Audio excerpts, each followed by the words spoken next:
Mr. Owen Patterson. Thank you, Mr. Speaker. Pleasure to speak in this debate and to follow the shadow spokesman, some of whose points actually I agreed with. I'll be brief, Mr. Speaker, because I know a large number of members want to speak.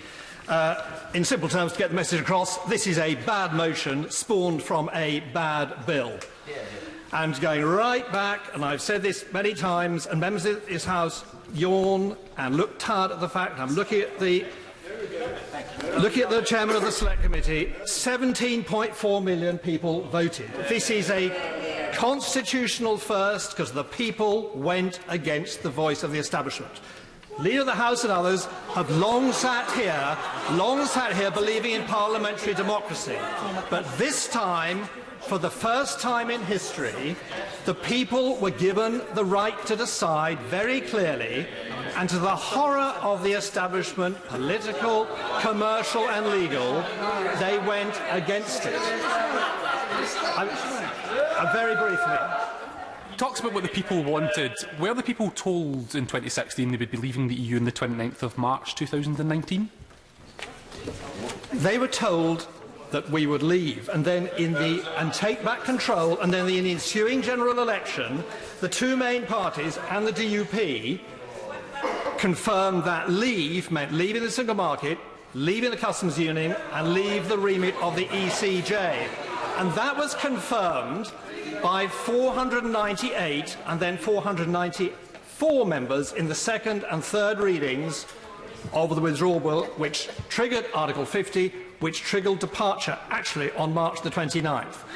And members opposite, just give me 2 minutes to finish this point, and members opposite just must understand the anger outside this House.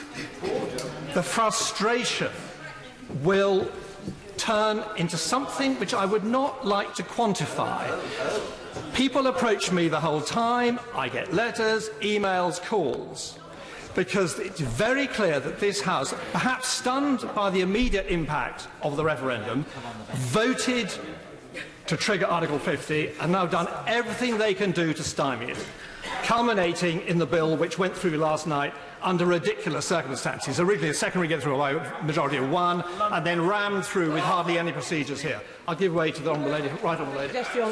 Right honourable gentleman, that insulting the majority of people in this House is not exactly a great way to win an argument.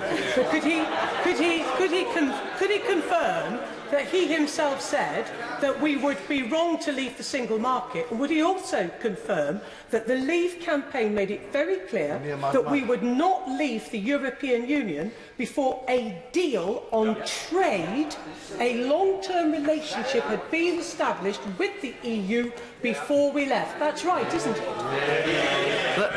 The right honourable lady has done a very good job of infuriating the 7.4 million people out there and insulting them on a daily basis by her stand, because she and I were elected on a very clear platform of leaving the single market, customs union and remit of the ECJ. But no, I'm going to move on because others want to speak. So these views do not go down well in this House. I'm aware of that. But I really do appeal to members to think of the reaction outside this House. The anger is touchable, and people expect us to leave. And at the moment, and there is a real existential threat, I think, to both the main parties. For the Labour Party, the first 100 marginals that it must win are 78 for leave, and we know that a similar number on the Conservative side of marginals we must win are strongly for leave. And if we are so stupid as to pass this motion tonight and move on to European elections, and I appeal to my front bench members, at the moment we have a free market on leave votes. UKIP has disappeared and there's no one else. If we are so stupid as to pass this and go for a European election, we will single-handedly give an opportunity to a new party to emerge funded with European money, and that would be a great mistake. I give way. I'm very grateful. Very grateful. Could I just say, with the greatest of respect to my right honourable friend, this is an issue about getting it right for our country for businesses and employees. This is not about grubbing around for votes. He's absolutely right, and I was very helpfully, he's just moved me on to the next point. Now, looking at the clock, I'll be quite brief. The biggest danger to business at the moment is uncertainty. We had the resignation last week, sadly, of my honourable friend for Daventry, or Daintry as it was pronounced when I used to work at Northampton, who said that while he preferred to leave the European Union with your deal to the Prime Minister, I truly believe our country would have swiftly overcome any immediate issues of leaving without a deal and gone on to thrive.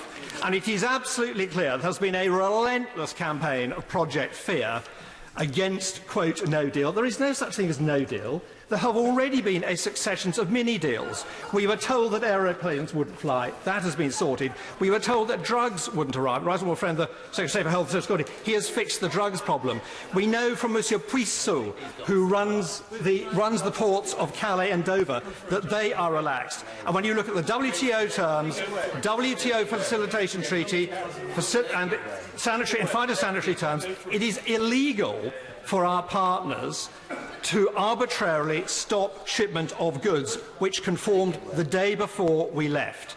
So this whole issue on no deal has been blown up out of all proportion. It is a last stand for Remain. Has my right honourable friend seen the excellent article in the business section of the Daily Telegraph today, in which several German, very senior people, including Mr Verheugen and others, have made it categorically clear that these negotiations are the fault. Failure of these negotiations are the fault of all the participants, including the EU itself. I've already got to my honourable friend and neighbour to mention Mr Verheugen, who quite rightly warned about the dangers to the German economy, which, as we know, sadly is moving into recession. And we will be doing the whole European economy a service if we resolve the wretched wrangle about Brexit now. And we have, and I'm going to move on because I know others want to speak, and we have at the moment a legal position that unless the government, particularly the Prime Minister, takes an executive decision, Mr Speaker, we will leave at 11 p.m. on Friday. And that is the legal position. So all the pantomime we had with the bill over the past few days and last night is actually irrelevant. There has to be a government decision to do that. And I would appeal to the government at this late stage to recognise the extraordinary anger outside this House.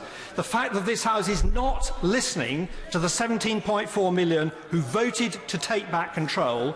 This issue could be resolved by leaving on Friday evening at 11 o'clock.